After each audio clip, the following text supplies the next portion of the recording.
तो देखो हम लोग अभी तक ये देख रहे थे प्लेट विवर्तनिक सिद्धांत, उससे पहले हमने 3-4 सिद्धांत देख लिए थे।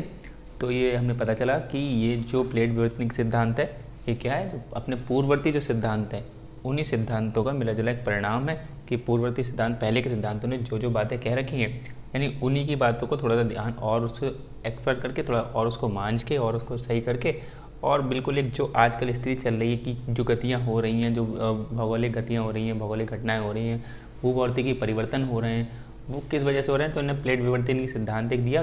कौन 3 व्यक्ति थे वो, इनका नाम हमें ज़्यादा ध्यान रखना है। वैसे तो बहुत सारे विद्वान इसमें शामिल थे और हैरी हेस को श्रेय दिया जाता है इनकी प्रारंभिक रूपरेखा बनाने का। इस सिद्धांत की प्रारंभिक रूपरेखा बनाने का सिद्धांत का श्रेय किसे दिया जाता है, हैरी हेस को, जिन्होंने कौन सा सिद्धांत दिया था, सागर नितल प्रसरण सिद्धांत, सी फ्लोर स्प्रेडिंग दिया था।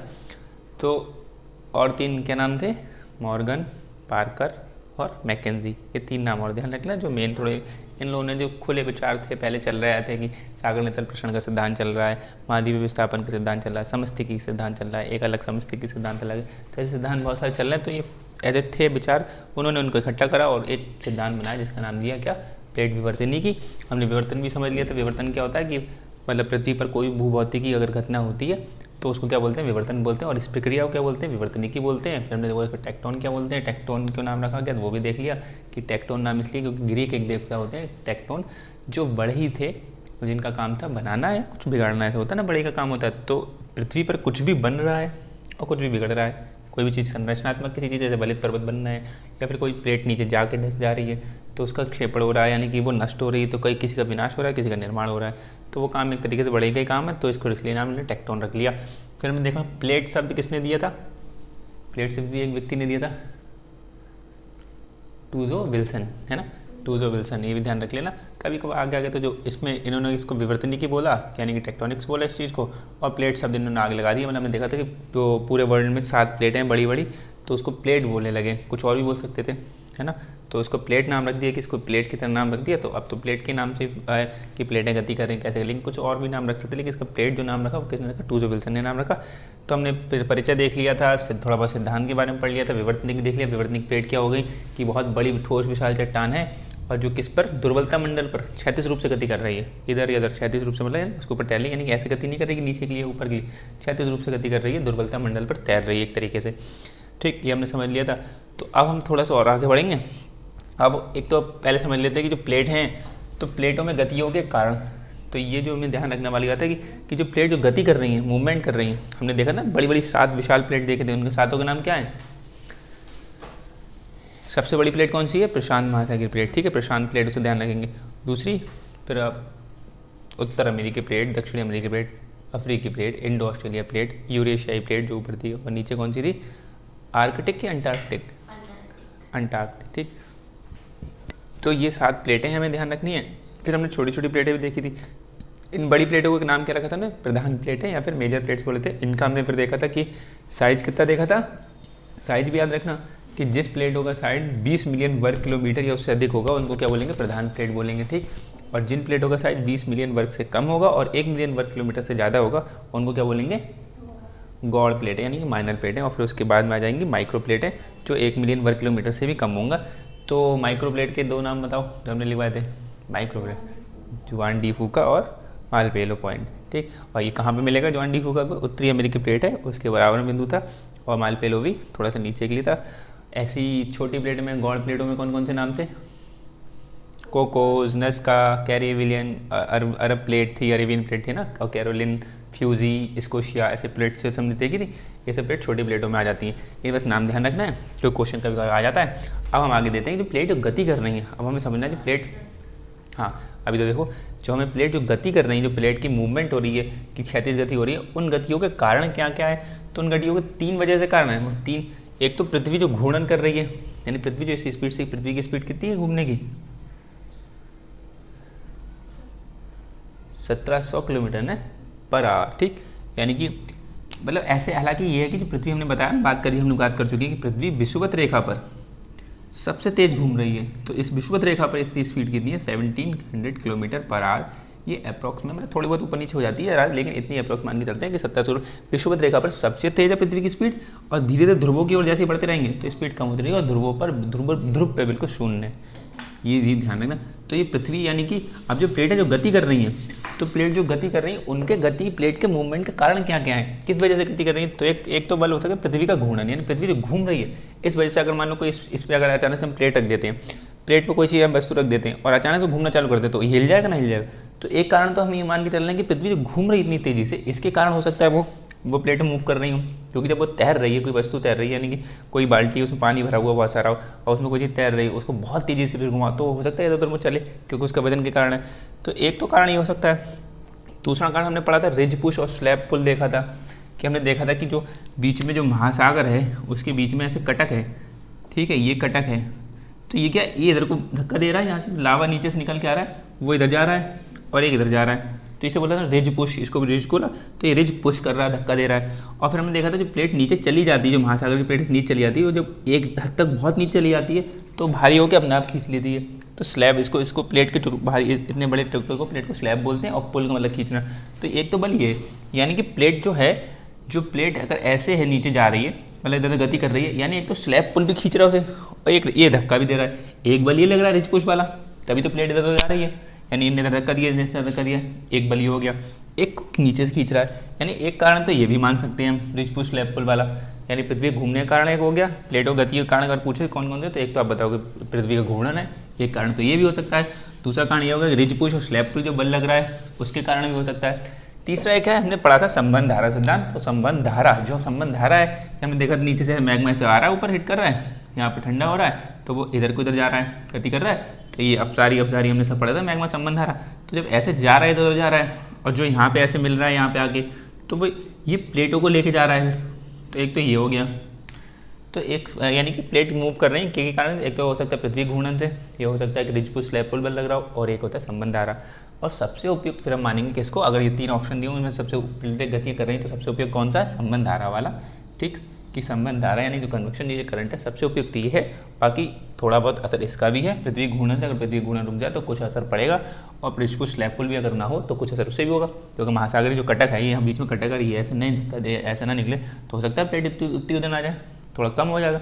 कारण तो ये भी है और ये भी है, लेकिन सबसे उपयुक्त कारण कौन सा है, संबंध धारा वाला। ठीक है, ये ध्यान रखना। जैसे हमने पीछे एक बार एग्जाम्पल ऐसे बहुत सारे देखे थे ना, कि जो पृथ्वी के नीचे जाने पर तापमान बढ़ रहा है, वो क्यों बढ़ रहा है, यानी कि हमने देखा था कि कुछ ने बताया पृथ्वी की विशिष्ट ऊष्मा, रेजिडुअल हीट, बची हुई हीट जो है उसके कारण पृथ्वी नीचे से गर्म है। और कुछ कह रहे हैं कि दबाव बढ़ रहा है चट्टानों का, तो अणु पास में आ रहे हैं, तो अणु जो पास में आ रहे हैं तो उनके बीच में घर्षण बढ़ रहा है, तो उसमें तापमान बढ़ रहा है। फिर किसी ने कहा था कि रेडियो एक्टिव पदार्थ हैं बहुत सारे, तो इस वजह से उनकी विमोचित ऊष्मा हो रही है, उसमें रिलीज ऊष्मा हो रही है, तो इस वजह से वहाँ पर नीचे पृथ्वी गर्म है। तो सबसे उपयुक्त उसमें से कौन सा आ जाएगा, रेडियो एक्टिव पदार्थ, और उनके जो समस्थानिक आइसोटोप्स वगैरह है ना, तो इसके कारण है। तो ऐसे ही ये चुनने के लिए आ जाते हैं, ऐसे करके ऑप्शन दे देते हैं कि सबसे उपयुक्त कौन सा, तो ये आ जाएगा अगर तीनों। अगर वरना पूछ लेंगे ये तीनों के कारण है, तो तीनों कारण है। अगर ये पूछे सभी, तो सभी में आ जाएगा। फिर हम देखा ये गतियों कारण समझ लिए, और गतियों के प्रकार या प्लेट सीमा हम देखेंगे कि गति जो कर रही है प्लेट, तो वो गति कैसे कर रही है। थोड़ा ये नहीं,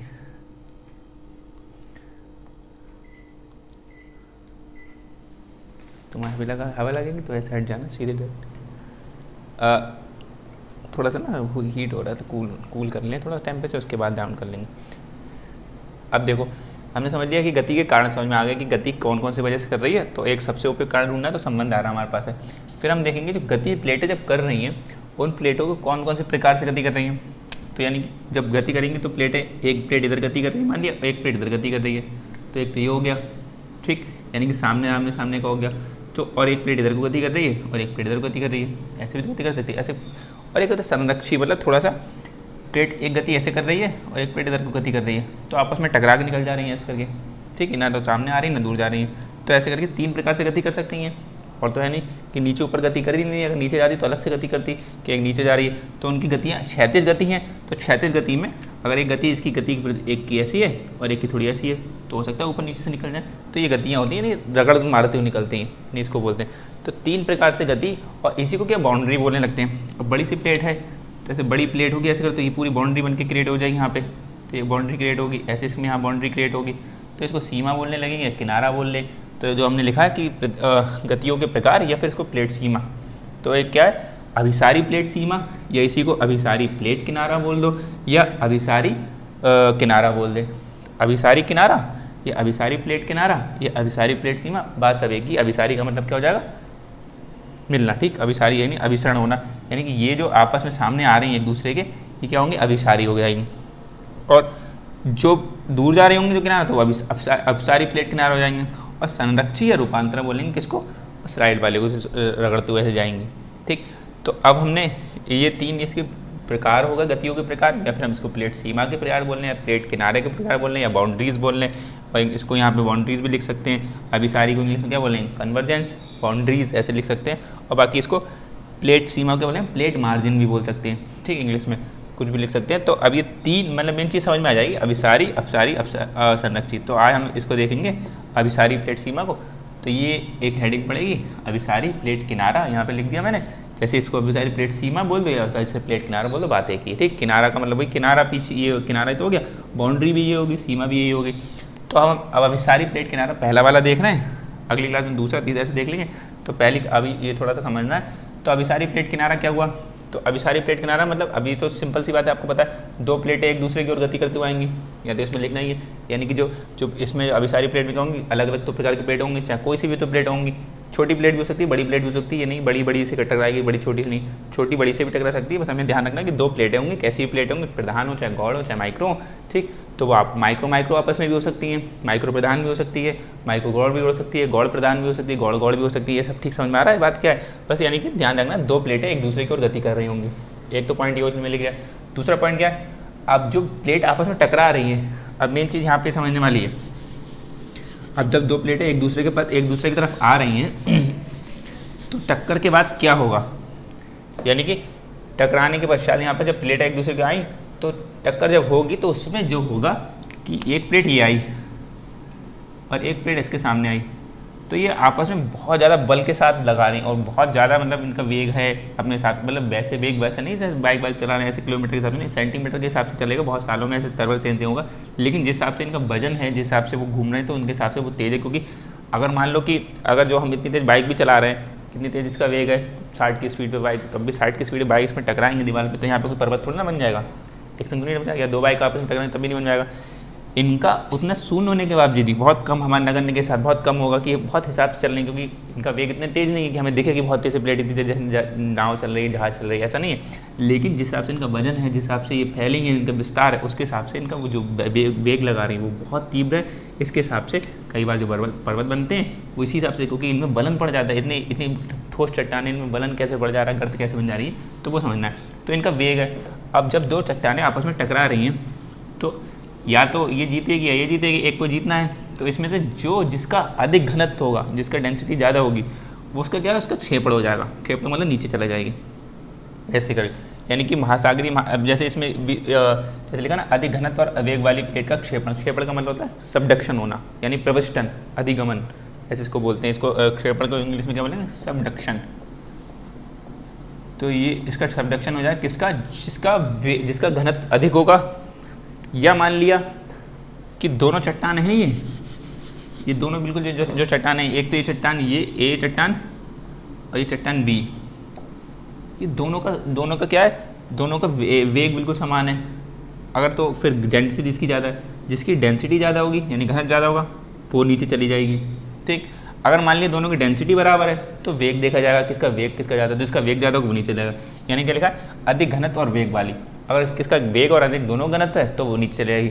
तो जिसका वेग ज़्यादा होगा, जिसका घनत्व ज़्यादा होगा, ठीक है। अगर घनत्व पहले घनत्व चेक करेंगे, घनत्व जिसका ज़्यादा होगा तो वो नीचे आएगा। चेक क्या करेंगे, वो तो अपने आप चल रहा है, हम लोग चेक नहीं करेंगे। हमें बताने का मतलब क्या है कि जिसका अधिक घनत्व होगा वो उसका क्षेपण हो जाएगा। सबडक्शन, क्षेपण समझ रहा है, प्रविष्टन भी बोलते हैं इसको, कि नीचे चला जाना, ठीक। ये दूसरा पॉइंट हो गया। तीसरा पॉइंट क्या है, प्लेट के क्षेपित भाग का दुर्बलता मंडल विनाश। अब देखो ये जो नीचे जाएगी प्लेट जो वाली, ठीक, वो ऊपर तो स्थल मंडल है, नीचे हमने पता दुर्बलता मंडल पे तो तैर रही है, हमने देखा था प्लेट सारी दुर्बलता मंडल पे क्षैतिज गति कर रही है। अब जब ये नीचे जाएगी तो दुर्बलता मंडल में तो जाएगी, तो दुर्बलता मंडल में जाके इस प्लेट को तो ये पिघल जाएगी, इसके चट्टान के जो खनिज होंगे सब पिघलेंगे आपस में, एक टाइम बाद पिघलेंगे, कुछ थोड़े बहुत नहीं पिघलेंगे तो एक टाइम बाद पिघलेंगे। तो प्रेशर पड़ेगा और ज़्यादा दबाव पड़ेगा और फिर तापमान वहाँ पे है इंक्रीज़ करा हुआ, तो ये पिघलने का मतलब ये नहीं कि प्लेट का इतना भाग जो नीचे गया उसका क्या हो गया, विनाश, वो खत्म हो गया। तो इसीलिए इसको क्या करा, प्लेट के क्षेपित भाग को दुर्बलता मंडल में जब विनाश हो जाएगा, इसीलिए इस प्लेट को, इस अभिसारी प्लेट किनारा को हम विनाशात्मक प्लेट किनारा भी कहते हैं, ठीक। यानी कि इसको, इसका नाम है डिस्ट्रक्टिव वाला भी है, यानी इसी को हम क्या बोल सकते हैं, विनाशात्मक प्लेट किनारा भी बोलेंगे, क्योंकि इस पे एक प्लेट के एक भाग का क्या हो रहा है, दुर्बलता मंडल जाकर विनाश हो रहा है, यानी कि प्लेट खत्म हो रही है, वहाँ पे नष्ट हो रही है, ठीक है, इसीलिए इसको बोलेंगे। फिर अब ये जब स्थिति है, यानी कि जब ये जो ए और बी प्लेटें टकरा रही हैं आपस में, इसके कारण तीन स्थितियाँ बन सकती हैं, यानी कि या तो जो ए वाली प्लेट है ये महाद्वीप प्लेट हो, जो लैंड वाली होती है, और या ये भी महाद्वीप हो। एक तो पोर्शन ये बन सकता है, ये महाद्वीप हो, ये महासागरीय हो, ये महासागरीय हो, तीन स्थितियाँ बन सकती हैं, यानी दोनों महासागरीय हो, यानी दोनों सागर आपस में प्लेट टकरा रही हैं, या दोनों महाद्वीप या एक महाद्वीप एक सागर, ये तीन स्थितियाँ बन सकती हैं। और दूसरी और चौथी स्थिति मतलब ऐसी हो सकती है जैसे ए और बी में क्या स्थिति बनती है, यानी ए यहाँ पर है, बी यहाँ पर है, बी यहाँ पर है, ए यहाँ पर है, या तो ए हो जाए दोनों, या बी हो जाएंगे, तो ये दोनों सेम ही हो जाएंगी। मतलब इनका नाम क्या, ये महाद्वीप मान लो, इसको महासागरी मान लो, तो इसको महासागर बोलो, उसको महाद्वीप मानोगे, तो बात तो एक ही आपस में टकराना है, इसके लिए एक स्थिति बन गई, और बाकी ये दोनों महाद्वीप और ये महासागर, तीन स्थितियाँ बनेंगी। तो तीन स्थितियाँ क्या है, यानी कि महाद्वीपीय महासागरीय प्लेट अभिसरण, यानी एक महाद्वीप होगा, एक महासागर होगा, एक महासागरीय दूसरी भी महासागरीय प्लेट अभिसरण, ठीक, और एक अभिसरण का मतलब मिलना है, सामने आना, महाद्वीपीय प्लेट अभिसरण, यानी तीन स्थितियाँ ही बन सकती हैं। तो तीन स्थिति बनेंगे, तो इसमें से हम पहली स्थिति पढ़ेंगे अब ये वाली, तो हमने एक हेडिंग डाल ली है ये वाली, यानी कि अभी हम क्या पढ़ रहे हैं, अभिसारी प्लेट की सीमा पढ़ रहे हैं, उसमें हमने तीन स्थिति देख ली कि एक महाद्वीपीय महासागरीय प्लेट अभिसरण, ये तीन स्थितियों में हम पहली वाली स्थिति पढ़ रहे हैं, यानी कि अभी हमें ये पढ़ना है, फिर ये पढ़ना है, फिर उसके बाद दूसरा, ये तीसरा, ऐसे पढ़ना है। तो अब इसकी पहली स्थिति हेडिंग डलेगी महाद्वीपीय महासागरीय प्लेट अभिसरण, यानी कि अब एक महाद्वीप प्लेट आ रही है, एक महासागरीय प्लेट आ रही है, तो हम इन दोनों का टकराहट कराएंगे, यानी कि अभिसरण होगा। अब इन दोनों में समझो हम पीछे पढ़ चुके हैं कि जो महाद्वीप प्लेट होती है वो किसकी बनी होती है, सियाल की बनी होती है ना, और महासागर प्लेट किसकी बनी होती है, सीमा, ठीक। तो सियाल यानी कि ये सियाल है और ये सीमा, तो यानी मैग्नीशियम भारी होता है, एल्यूमिनियम सिलिकॉन, ठीक है। तो ये भारी तत्व है, यानी कि जो भारी है, तो अब किसका सबडक्शन होगा, यानी कि जो भारी होगा, यानी कि सीमा, यानी कि जो महासागरीय वाली प्लेट है, महासागरीय प्लेट का सबडक्शन हो जाएगा, इसका घनत्व ज़्यादा होगा, यानी कि जब महाद्वीप और महासागरीय प्लेट आपस में टकराएंगी तो जो महासागरीय प्लेट है, समझ रहे, उसका सबडक्शन वो नीचे चली जाएगी, ठीक है। यानी कि सियाल सीमा, समझ रहा है, हम पीछे लिख चुके हैं, इसमें बेसाल्ट की बनी होती है, इसमें बेसाल्ट की मात्रा अधिक होती है, बेसाल्ट बहुत भारी होता है, तो वो नीचे चट्टान चली जाएगी, ये ध्यान रखना। तो जिसका और उसका घनत्व किसका ज़्यादा होगा, इन दोनों में घनत्व किसका ज़्यादा होगा, महासागरीय प्लेट का घनत्व ज़्यादा होगा, इसलिए इसका नीचे क्षेपण होगा, वो सब हम वहाँ पे जी इसमें बिंदु में लिख लेंगे। अभी डायग्राम समझो, एक ये डायग्राम है, दूसरी स्थिति ये, तीसरी स्थिति है, चौथी, पाँचवीं, ये पांच स्थिति ऐसी करेंगे। जो इधर वाली है राइट साइड वाली, यानी कि ये प्लेट जो हमने बनाई है, ये वाली प्लेट कौन सी होगी, महाद्वीपीय प्लेट, ठीक। इसको ए बोल रहे हैं, महाद्वीपीय प्लेट को इसको ए बोल दे रहे हैं बार बार, और इसको बी बोल दे रहे हैं महासागरीय वाले को। तो ये वाली प्लेट हो गई ए यानी महाद्वीपीय, और इधर वाली होगी बी, ये वाली भी ए और बी, ठीक है, ऐसी करके लिख दे रहे हैं, हर एक में ए और बी, इधर वाली राइट वाली वही हो गई, और ये ए बी, ए और ये बी, और इसमें भी ए और ये बी, ठीक। तो इसमें क्या है, ये महाद्वीप प्लेट है, ये महासागरीय प्लेट है। अब पहली स्थिति ऐसी कि हमें यहाँ से चलना है, यानी ये पहला डायग्राम हो जाएगा, ये दूसरा डायग्राम हो जाएगा, ये तीसरा डायग्राम हो जाएगा, ये फिर चौथी स्थिति ये आ जाएगी। उसके बाद ऐसे एक ऐसा समझ लेते हैं, ये वाला बताती वेनिंग ऑफ जोन क्या है ये समझेंगे, यानी कि चार स्थितियाँ मेजर हमें ध्यान रखनी है। अब ये प्लेट ऐसे आई और ये प्लेट ऐसे आई, टकराई, तो जैसे ही शुरुआत में जब मिलेंगे आपस में, तो इसमें क्या होगा, यहाँ पर सियाल और सीमा है, तो इसमें तो अभी तो पता चल गया कि महासागरीय प्लेट है, उसका क्षेपण होगा, क्योंकि महासागरीय प्लेट अधिक घनत्व वाली है, सीमा की बनी हुई है। तो इसमें क्या है कि यहाँ पर ये जो इसके अवसाद लेके आएगी संग में, सेडिमेंट्स लेके आएगा ना, सागर वाले इसमें होंगे, तो वो धीरे धीरे इकट्ठे होने लगेंगे, आते रहते, फिर यहाँ पे वो नीचे टकराहट होगी, तो फिर और पीछे से बढ़ती रह जाएगी, तो यहाँ पे सेडिमेंट्स क्या होंगे, ये सेडिमेंट्स इकट्ठे होते रहेंगे, यानी कि अवसाद है यहाँ पे, धीरे धीरे प्लेट जब टकराई तो धीरे धीरे अवसाद यहाँ पे इकट्ठे होने लगेंगे। दूसरी स्थिति क्या हो जाएगी कि अब और थोड़ा सा और बल लग रहा है इधर से, अभी और नीचे जाएगी हल्की हल्की, प्लेट थोड़ा नीचे जाना चालू करेगी, क्योंकि अब टकराहट हो रही है, तो ज़्यादा घनत्व वाली नीचे चली, तो जो जहाँ से नीचे जा रही है उस बिंदु क्या बोलेंगे, क्षेपण बिंदु, यानी सबडक्शन पॉइंट, यानी जहाँ से नीचे आ रही है ये बिंदु है, इसको बोलेंगे सबडक्शन पॉइंट, यानी क्षेपण बिंदु। और क्या है, ये अवसाद धीरे धीरे और ऐसे ऊपर चढ़ते रहेंगे, एक के ऊपर चढ़ते रहेंगे ना, तो एक के ऊपर और चढ़ रहे हैं, ऐसे हमने इसमें लाल वाले से बना दिया। तो जब ऐसे चढ़ते रहते हैं तो एक प्रिज्म की तरह बनने लगते हैं, थोड़ा सा ऐसे बोलने लगते हैं, उसको अभिवृद्धि प्रिज्म बोलते हैं, यानी कि जब अवसादों में धीरे धीरे चढ़ते चढ़ते ऐसे वलन आने लगता है, वलन का मतलब होता है, वलन को फोल्ड बोलते हैं इंग्लिश में, तो ऐसे इसे फोल्ड बोलते हैं, यानी कि ऐसे फोल्ड होने लगे ऐसे करके एक ऊपर ऐसे, तो जब फोल्ड होने लगे, वलन आने लगा किसमें, अवसादों में, अवसाद में जब वलन आने लगा तो इसको बोलेंगे अभिवृद्धि प्रिज्म, ठीक, यानी कि ऐसे थोड़ा और ऊँचे बढ़ने लगेंगे। फिर स्थिति क्या आ गई, और नीचे जाएगी प्लेट, ये थोड़ा और नीचे चली गई, फिर और नीचे चले जाने के बाद क्या हो जाता है, कि जब ये दुर्बलता मंडल में प्रवेश कर जाएगी, बहुत अभी करने तो लगी लेकिन अब क्या धीरे धीरे पिघलने में लगी, तो ये पिघलने लगी और इसमें फिर और एक होता है ना, जैसे आग में हम और ऐसे और आग डाल और तो तत्व डालेंगे तो और आग तेज हो जाती है और आग तेज, तो ऐसे इसका मतलब क्या है, धीरे धीरे क्या और ज़्यादा फिर ये पिघलेंगी चट्टान। तो यहाँ पर क्या है, जो चट्टान पिघली तो यहाँ वोल्केनिक स्थिति बनेगी, यहाँ से लावा ऊपर उठेगा, तो ये लावा ऊपर उठेगा और इस वाले क्षेपण बिंदु जो है इसके करीब में ही क्या होगा, इसके पास में क्षेपण बिंदु के पास में बहुत सारी ऐसे, अभी तो जो महाद्वीप प्लेट है वो तो ऐसे होगी ना लंबी सी बहुत, अगर 3D में देखेंगे तो यहाँ पर एक जैसे ज्वालामुखी बन गई, यहाँ ज्वालामुखी, यहाँ ज्वालामुखी, ये सब ज्वालामुखी ऐसे बनी हुई, तो ये लाइन से ज्वालामुखी निकल जाएंगे क्योंकि जो प्लेट नीचे जा रही है तो प्लेट की स्थिति क्या होगी, ये तो अगर 3D बनाएंगे तो 3D में ऐसे प्लेट फैली होगी, तो यहाँ पे नीचे यहाँ पे सब नीचे जो प्लेट नीचे इसके नीचे पूरी गई होगी, तो इसकी प्लेट पूरी इसके नीचे जो ऐसे गई होगी, तो यहाँ पर हर जगह ज्वालामुखी ऐसे बन जाएंगे, तो एक ज्वालामुखी चाप बोलते थे, वॉल्केनिक आर्क बोलेंगे, तो ज्वालामुखी चाप बोलते हैं इस स्थिति को क्या बन जाएगी। और ये जो अवसाद ऐसे इकट्ठे होते चले इसको क्या बोलेंगे, टेक्टोनिक आर्क।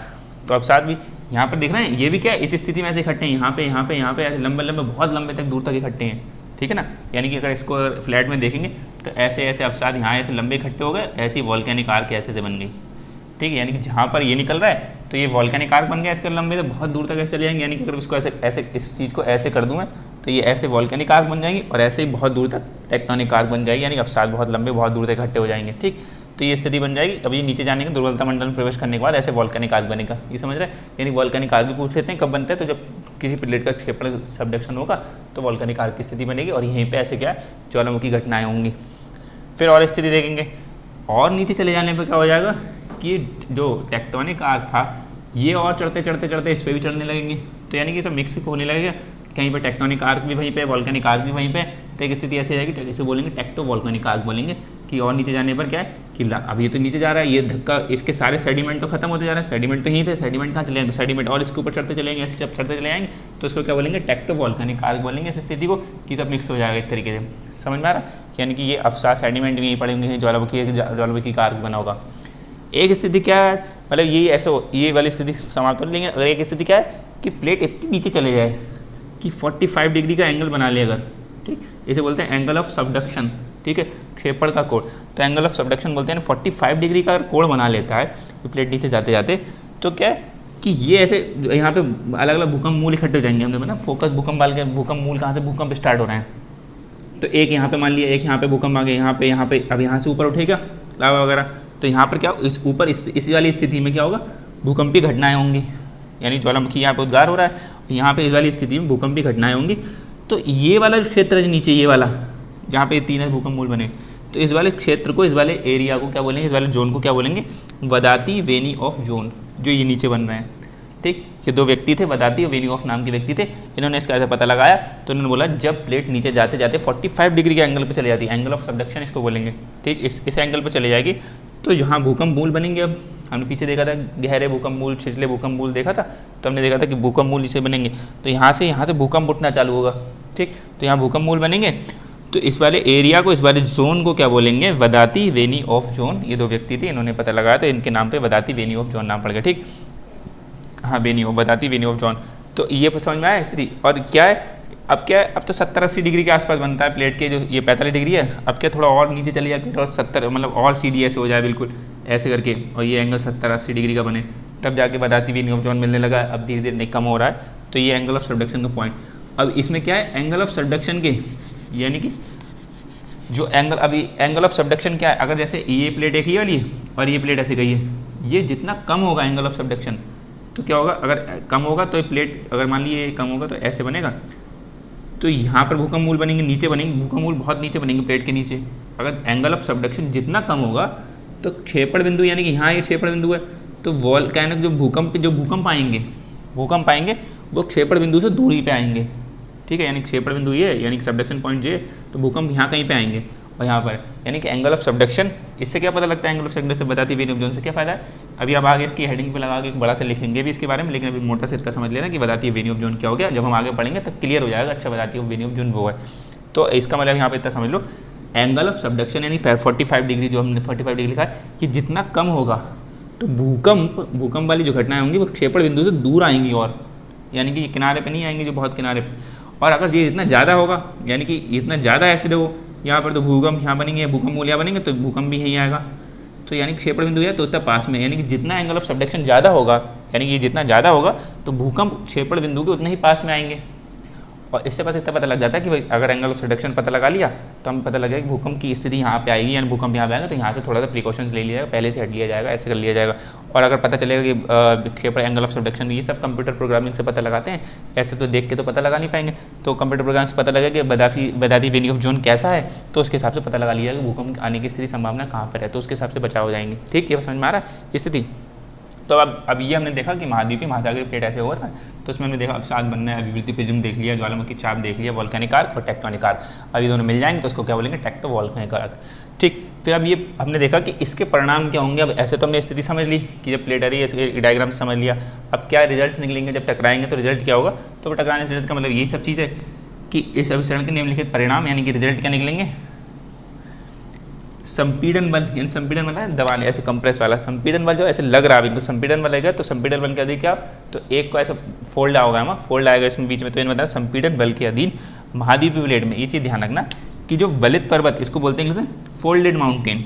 ठीक, फोल्डेड माउंटेन, जो वलित पर्वत किस बनेंगे, महाद्वीप वाले पे, महासागर प्लेट में नहीं बनेंगे, यानी जिस वाली बी वाली प्लेट में नहीं, यानी कि जो फोल्डेड माउंटेन वलित पर्वतों का निर्माण होगा। तो अब जैसे वलित पर्वत हम देखेंगे क्या क्या है, उनके उदाहरण भी देखेंगे। तो संपीड़न बल के अधीन महाद्वीपीय प्लेट पर वलित पर्वतों का निर्माण होगा। ठीक, यानी फोल्डेड माउंटेन बनेंगे किस पर, महाद्वीप प्लेट पर, ये ध्यान रखना है। और जो महासागरीय वाला भाग होगा उस पर गर्तों का निर्माण, ट्रेंच बोलते हैं, जो ट्रेंच। ठीक है, तो क्षेपण क्षेत्र में, यानी कि इस क्षेपण यानी क्षेत्र में चला गया नीचे, उसमें महासागरीय भाग में क्या बनेगा, ट्रेंच। यानी कि जब सबडक्शन होगा तो जो महाद्वीप वाली प्लेट है, कॉन्टिनेंटल वाली प्लेट है, उस पर क्या बनेगा, फोल्ड माउंटेन। और जो महासागरीय वाली प्लेट है, ओशियनिक प्लेट है, उस पर क्या बनेगा, ट्रेंच, यानी गर्त से इंग्लिश हिंदी में बोलते हैं और ट्रेंच इंग्लिश में बोलते हैं। ठीक, अब यहाँ तीसरा पॉइंट देखो, महाद्वीपीय प्लेट पर ज्वालामुखी उद्गार। हमने देखा कि जो महाद्वीप प्लेट है ये वाली, इस पर तो ज्वालामुखी उद्गार हो रहे हैं। ठीक, तो ज्वालामुखी उद्गार भी इसी पे होंगे। और जो कई बार क्या होता है, एक तो स्थिति है कि अगर पीछे वाली स्थिति है, अगर पीछे वाली हाँ ठीक, अगर पीछे वाली स्थिति है तो ज्वालामुखी आर्क बने, ये बना ज्वालामुखी चाप किस पे, महाद्वीप प्लेट पर। हमने लिखा कि महाद्वीप प्लेट पर ज्वालामुखी उद्गार होंगे। और एक स्थिति ऐसी भी है देखो कि बहुत ज़्यादा और नीचे चले जाए तो ये जो अवसाद है वो भी इस पे आ गए। तो इसमें क्या हमने देखा कि जो वलित पर्वतों के साथ संयुक्त रूप में पाए जाते हैं, यानी कि फोल्डेड माउंटेन यही तो बनेंगे, इसमें फोल्डेड माउंटेन भी यही बनेंगे। तो फोल्डेड माउंटेन के साथ भी, यानी कई बार ऐसे करके माउंटेन होंगे, ऐसे ये सब फोल्डेड माउंटेन में यहीं कहीं बीच में ज्वालामुखी फट रही, यहाँ फट रही ज्वालामुखी, यहाँ फट रही ज्वालामुखी। ठीक है, तो ऐसे भी मिलेगा, जो हम हिमालय वाले रीजन में देखेंगे कि वहाँ पे ऐसे आने वाली स्थिति है। लेकिन वहाँ पे क्या है कि अगर मान लो इसके नीचे ज्वालामुखी केंद्र है तो यहाँ पर तो ये तो नहीं फटेगा पर्वत, क्योंकि बहुत ऊंचा हो गया, बहुत उसकी मोटाई हो गई। तो जहाँ जहाँ कोने कोने में वहाँ से गैसेज बाहर निकल रही, वहाँ से फटने की कोशिश हो रही, वहाँ पे एक टाइम में बताया था जो हिमालय पर्वत के आसपास बहुत बड़े बड़े भूकंप आएंगे। तो वो अभी भी जोर लगा रहे हैं, नीचे से कोशिश कर रहे हैं। तो ये चीज़ क्या है कि जो वलित पर्वतों के साथ भी पाए जाते हैं, और अगर स्थिति ऐसी है तो वलित पर्वत उधर के लिए होंगे और ज्वालामुखी उसके पास में होंगे, आसपास में। ठीक, समझ में आ रहा है। तो ये दो स्थितियाँ बन जाएंगी इसमें, एक तो अलग में और एक अलग में। ठीक, और डी वाले, फिर हमने अगला पॉइंट क्या देखें, विभिन्न गहराइयों वाले भूकंप मूल, यानी ज्वालामुखी केंद्र तो बन रहे हैं, ज्वालामुखी आग चाल बन रहे हैं, अभी हम भूकंप मूल हैं। ये ज्वालामुखी नहीं है, ये भूकंप मूल वाले हैं, यानी कि यहाँ से भूकंप मूल हमने पढ़ा, भूकंप मूल होगा, एक फोकस होगा और एक एपिसेंटर होगा जहाँ पे पाया जाएगा। तो ये जो जहाँ निकल रहे हैं ये भूकंप मूल भी बनेंगे और ज्वालामुखी, यानी कि जब प्लेटें टकराएंगी आपस में तो ज्वालामुखी उद्गार भी होंगे और विभिन्न गहराइयों वाले भूकंप मूल भी होंगे। ठीक, अगला क्या है, तीव्र भूकंप जब आएंगे, जब भूकंप आएंगे, अब ये सागर है, यहाँ पानी है बहुत सारा, तो सुनामी भी आ सकती है, सुनामी की संभावना। तो तीव्र भूकंपों के अधीन सुनामी की भी संभावना होगी, यानी सुनामियाँ भी आ सकती हैं आसपास। जो हम जापान वाले रीजन में देखेंगे वहाँ प्लेटें टकरा रही हैं। जापान वाले रीजन प्लेट पड़ा था, जापान जहाँ पे उसके बराबर में कौन सी प्लेट है, जापान कौन सी प्लेट में आ रहा है, हाँ इधर सबसे हमने इधर जापान इधर बनाया था लास्ट में, और प्रशांत प्लेट है इधर, प्रशांत प्लेट आ रही है, और जापान वाला प्लेट, जापान किस में आ रहा है, यूरेशियाई वाली प्लेट में। तो जब ये टकरा रहे हैं आपस में तो वहाँ पर क्या सुनामी जापान में बात आती है, ये चीज़ ध्यान रखना। अब देखो, अब ये हमने समझ लिया थ्योरेटिकल कि ऐसे डायग्राम से भी देख लिया, पॉइंट भी समझ लिए। अब असलियत में उदाहरण क्या क्या हैं, तो हम रियल एग्जाम्पल देखेंगे कि हमने देखा नज़का प्लेट जो हमने देखी थी, जो दक्षिणी प्लेट हमने देखा ना, उत्तरी बनाया था, दक्षिणी बनाया था। तो दक्षिण की इधर हमने पश्चिम में देखा था नज़का प्लेट। तो नज़का प्लेट वो कैसी है, महासागरीय प्लेट है, क्योंकि वो महासागर वाला हिस्सा था। तो ये नज़का प्लेट में अब हम पढ़ क्या रहे हैं, हमने महासागर और महाद्वीप, एक महासागरीय प्लेट लेंगे, एक महाद्वीप की प्लेट लेंगे। तो महासागर प्लेट में हमने किसको लिया, नज़का प्लेट का लिया एग्जाम्पल। और दक्षिणी महाद्वीप जो है नीचे, वो कौन सी है, वो महाद्वीप प्लेट है। ठीक है, यानी कि महाद्वीप और महासागर ले लिया अब इनका विसरण हो रहा है क्योंकि नज़का प्लेट हमने देखा था, नज़का प्लेट इधर को जा रही है और दक्षिणी अमेरिकी प्लेट इधर को आ रही है। तो जब इधर आपस में ऐसे आ रहे हैं, हालांकि ये नीचे बना दी मैंने, बिल्कुल सामने से बना दो तो टकराहट तो होगी, तो क्या होगा कि ये इसमें कौन सा विसरण होगा, कौन सा विसरण होगा, महाद्वीपीय महासागरीय, ठीक है। यानी कि एक महाद्वीप प्लेट है, महाद्वीप प्लेट कौन सी है, दक्षिणी अमेरिकी जो प्लेट है वो महाद्वीप प्लेट है, और महासागरीय प्लेट कौन सी, नज़का प्लेट है। तो जब वो टकराए हैं आपस में तो आप देखोगे जो दक्षिण अमेरिका है ना, ऐसे करके हमने बनाया था कल ऐसे करके, ठीक। तो यहाँ पर ये चिली एक देश है, तो यहाँ पर ना बड़े बड़े फोल्डेड माउंटेन्स बन गए इतने लंबे एरिया में, तो इसे एंडीज पर्वत बोलते हैं। तो एंडीज पर्वत जैसे हमारा हिमालय पर्वत है, ऐसे यहाँ पे क्या एंडीज पर्वत है, तो ऐसे बन गया। क्यों? क्योंकि नज़का प्लेट ऐसे टकरा रही है, इधर को जा रही है। तो फोल्डेड माउंटेन किस पे बनेंगे, हमने देखा कि बलित पर्वत फोल्डेड माउंटेन किस बनेंगे, महाद्वीप वाले प्लेट पर। तो दक्षिण अमेरिका पे यानी दक्षिण अमेरिकी प्लेट पर एंडीज बलित पर्वत बना। हमने देखा गर्त किस पे बनेगा, महासागर वाले पे देखा ना कि परिणाम क्या होंगे, गर्त बनेंगे महासागर वाले भाग में। तो महासागरीय भाग में जो प्रशांत महासागरीय वाला भाग है उसमें पेरू चिली गर्त, ये विश्व की सबसे लंबी गर्त है, विश्व की सबसे लंबी गर्त, यानी इतनी लंबी यदि गर्त है, विश्व की सबसे लंबी गर्त इसको बोले जाते हैं पेरू चिली गर्त, ट्रेंच बोलते हैं। यानी गर्त का मतलब होता है गहराई, मतलब बहुत नीचे गहरा रहता है सागर तक, ठीक समझ में आया। यानी कि महासागरीय भाग में गर्त बनेगा, पूछ भी लेते हैं तो एग्जाम क्वेश्चन आ जाएगा, जब महाद्वीप प्लेट बनेगी तो बलित पर्वत किससे बनेगा, तो बलित पर्वत बनेगा और किस पर, महाद्वीप वाले पेड़। अब उनके अलग अलग नाम, जैसे एंडीज बलित पर्वत, हिमालय बलित पर्वत, ऐसे अलग अलग बलित पर्वत है, तो हम देखेंगे। तो ये एंडीज बलित पर्वत हो गया और महासागरीय भाग पर अब इस गर्त का नाम हो गया पेरी चिली गर्त। ऐसे मरियाना ट्रेंच आपने सुना होगा एक, तो वो ट्रेंच ऐसे अलग अलग ट्रेंच के नाम है कि मरियाना ट्रेंच बहुत गहरी है, ठीक। वो हम देखेंगे आगे, गर्त जब पढ़ेंगे तो गर्त भी देखेंगे। पेरू चिली गर्त, मतलब यहाँ पेरू जैसे चिली है तो उसमें उसका नाम लग गया, ये देशों का नाम है। विश्व की सबसे लंबी, लंबी है गहरी नहीं, ये लंबी है, लंबी, विश्व की सबसे लंबी करता है। दक्षिण अमेरिका में मरियाना ट्रेंच को बोलते हैं, ऐसे गहरी लेंगे उसके बाद में एक और खोजी गई है, लेकिन आपको लंबी ध्यान रखना कि विश्व की सबसे लंबी करता है। अब देखो दक्षिण अमेरिका जो है इसके पश्चिम भाग में, यहाँ पर हमने देखो एक क्या पॉइंट पढ़ा, एक पॉइंट पढ़ा बलित पर्वत बनेगा, एक हमने देखा गर्त बनेगा, ठीक। एक हमने देखा क्या, ज्वालामुखी उद्गार भी होंगे, तो ज्वालामुखी उद्गार वहीं तो होंगे जहाँ ज्वालामुखी होगी, तो यहाँ पर और वो भी एक्टिव ज्वालामुखी होगी। तो हमने इसमें देखा कि उदाहरण में देखा कि नज़का प्लेट जो महासागरीय प्लेट है और दक्षिणी अमेरिकी प्लेट है जो महाद्वीपीय प्लेट है, जब वो आपस में टकराएंगी तो क्या बनेगा, दक्षिणी अमेरिकी प्लेट पर एंडीज बलित पर्वत बनेंगे और महासागरीय भाग में पेरू चिली गर्त होगा, क्योंकि हमने देखा कि महासागरीय भाग में क्या बनेगा, गर्त बनेगा और महाद्वीपीय भाग में पर्वत बनेंगे। तो महाद्वीपीय जो प्लेट है यानी दक्षिण अमेरिकी प्लेट है उस पर क्या एंडीज बलित पर्वत बनेगा और महासागरीय भाग में पेरू चिली गर्त बनेगी। और दक्षिण अमेरिका के ही पश्चिम भाग में एक्टिव वोल्केनो होंगे जो सक्रिय हैं ज्वालामुखी, इनमें अभी भी लावा निकल रहा है, यानी इसका नाम है ओजोस डेल सेलेडो और एक कोटोपैक्सी, ऐसे करके जैसे और भी ज्वालामुखी है वहाँ पे, ये दो नहीं लेकिन दो के नाम ने लिख लिए। एक्टिव है यानी कि अभी भी इनमें लावा ऐसे निकल रहे हैं, ऐसे नहीं एक होता है एक्टिव होता है, एक डोरमेट होता है कि जो पड़ा है वो कभी कभी निकल रहा है लावा, ठीक। और एक होता है ज्वालामुखी कब बनेगा, जब देखो ऐसे करके नीचे जाएगा, देखा ना स्थिति, तो यहाँ पे ज्वालामुखी बन नहीं रहने, यहाँ पर क्या जो लावा ऊपर ऐसे जाएगा तो यहाँ पर जो प्लेट टकरा यहाँ पे कमजोर होगी तो यहाँ से निकल जाएगा। बाकी अभी हम ज्वालामुखी वाला एक चैप्टर पढ़ेंगे अच्छे से, तो उसमें ठीक से देखेंगे ज्वालामुखी की स्थिति कैसे है, कारण क्या है, कितने प्रकार की ज्वालामुखी होती है, पंकु ज्वालामुखी, मठ ज्वालामुखी, ऐसे बहुत तरह की ज्वालामुखी पढ़ेंगे, वो भी हम देखेंगे। लेकिन अभी क्या है ये स्थिति समझो कि यहाँ पर ज्वालामुखी की स्थिति और जैसे दो ज्वालामुखी है ओजोस डेल सोलिडो कोटोपैक्सी, ये नाम ध्यान रख लेना। समझ में आ रहा है ये दक्षिणी अमेरिका के पश्चिम भाग में यहाँ पे, क्योंकि यहाँ बनेंगे ना महासागरीय भाग में बन जाएंगे और इधर भी बन जाएंगे। अब देखो एक उदाहरण ले लिया, दूसरा उदाहरण और ले लेते हैं। प्रशांत महासागर प्लेट है, ये कौन सी प्लेट है, प्रशांत जो प्लेट है वो तो महासागरीय प्लेट है, वो तो हम पता ही है। और एक ऊपर हमने उत्तरी अमेरिका वाली स्थिति देखेंगे, उत्तरी अमेरिका देखा तो उत्तरी अमेरिकी प्लेट इनका विसरण हो रहा है, ठीक। उत्तरी अमेरिकी प्लेट और प्रशांत महासागरीय प्लेट, तो ये जब इनका विसरण हो रहा है तो इसमें क्या स्थिति बनी, तो अब डायरेक्टली लिख दिया कि रॉकी बलित पर्वत, ठीक। यानी कि रॉकी बलित पर्वतमाला, ऐसे पर्वतमाला इसलिए बोलना कि बहुत लंबे तक फैली, इसलिए एक माला के तौर पे तो उन्होंने बलित पर्वतमाला बोल लिया। अभी किस पे बना होगा, महासागरीय या महाद्वीप वाले पे, महाद्वीप वाले पे, यानी कि किस पे, उत्तरी अमेरिकी प्लेट पर। तो उत्तरी अमेरिकी प्लेट पर रॉकी बलित पर्वतमाला, इसका नाम रॉकी हो गया, उसका नाम एंडीज हो गया। ऐसी हिमालय है, यूराल है, बहुत अलग अलग नाम है पर्वतों के, लेकिन बलित पर्वत का मतलब समझ रहा है, फोल्डेड माउंटेन ऐसे ऐसे करके बनेंगे, ठीक। ये समझे। तो अब ये समझो, इसमें मैंने लिखा है यहाँ पे फ्लैट स्लैब क्षेपण, यानी कि क्या लिखा, फ्लैट स्लैब क्षेपण के कारण बीच में, यानी कि क्या है, जो उत्तरी अमेरिका है, ठीक है, ऐसे उत्तरी अमेरिका है, तो उत्तरी अमेरिका ये जो है, अगर थोड़ा सा बिल्कुल शेप वैसे नहीं आया, लेकिन ऐसे मान लो कि उत्तरी अमेरिका है, तो यहाँ पर जो प्रशांत वाला प्लेट है, तो इसमें रॉकी बलित पर्वत क्या है कि ये वैसे किनारे, हमने एंडीज देखा था, एंडीज पर्वत के बिल्कुल किनारे बना फोल्डेड माउंटेन, ठीक है, वो जो ये एंडीज बलित पर्वत है ये किनारे पर है। लेकिन ये रॉकी बलित पर्वत है, ये क्या है, बीच में बन रहा है थोड़ा सा, यानी किनारे पे ना बनकर बीच में है। बीच में कैसे, एक होता है देखो, जब क्षेपण हो रहा है ना, जैसे ये टकरा रहा है आपस में और मान लो ये नीचे चला गया, तो ये नीचे चला गया, इसको बोलते हैं स्टीप सबडक्शन, यानी कि बिल्कुल सीधा नीचे चला जाए, स्टीप सबडक्शन।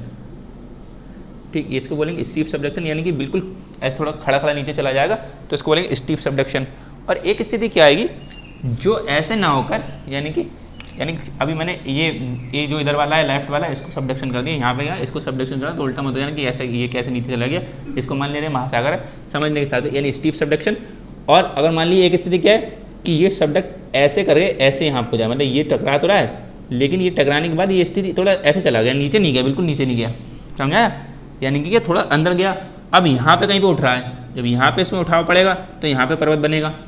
ठीक है, इसमें क्या है, इसमें जब नीचे चला जाता है तो यहीं पे बनता रहेगा, किनारे पे बनेगा।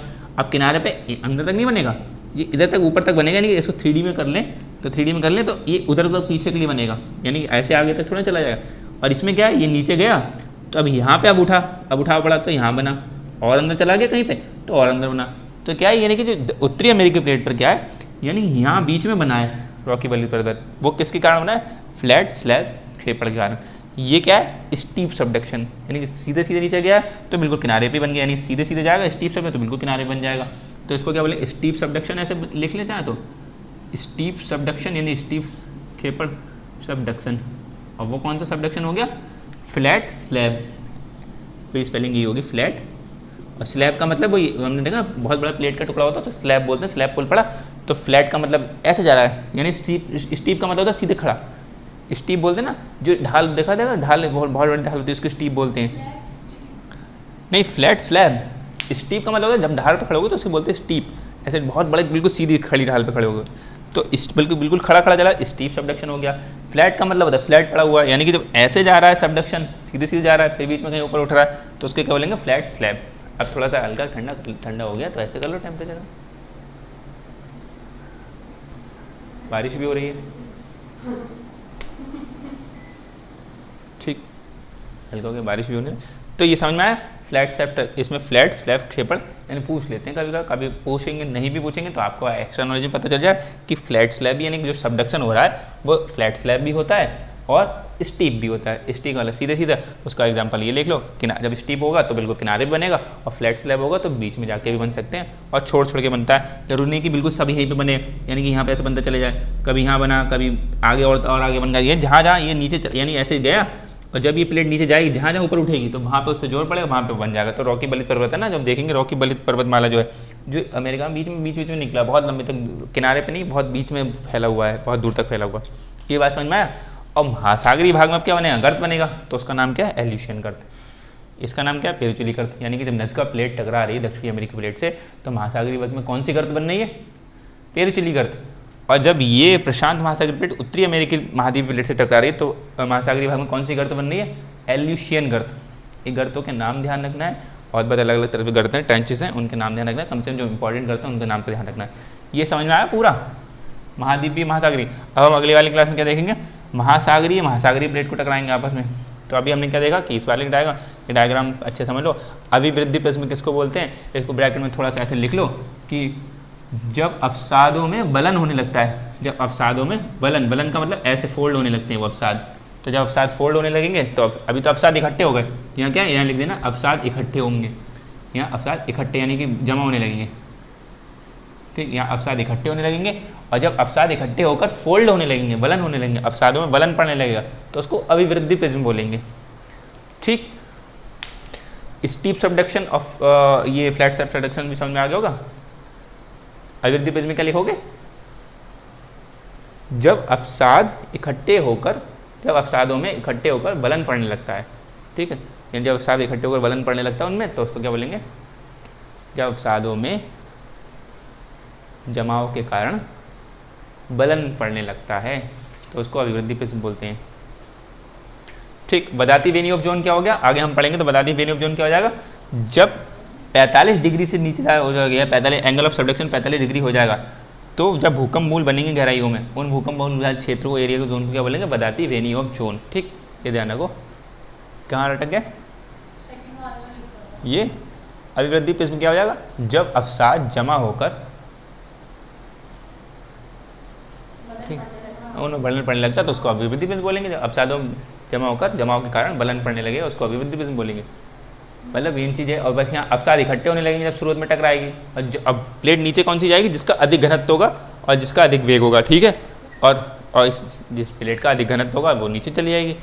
और अब ये महासागरी देखेंगे, जैसे इसमें देखा हमने, क्या देखा, ये महासागरी प्लेट है, इसका अधिक घनत्व है, हाँ लिख लिया, इसका अधिक घनत्व है। अब देखो हमने देखेंगे महासागर और महासागरी प्लेट देखेंगे, तो उसमें देखेंगे जब दोनों महासागर हैं, दोनों सीमा की बनी है, तो कौन सी नीचे जाएगी, तो हम देखेंगे अगली क्लास में। ठीक, अभी इतना रखते हैं।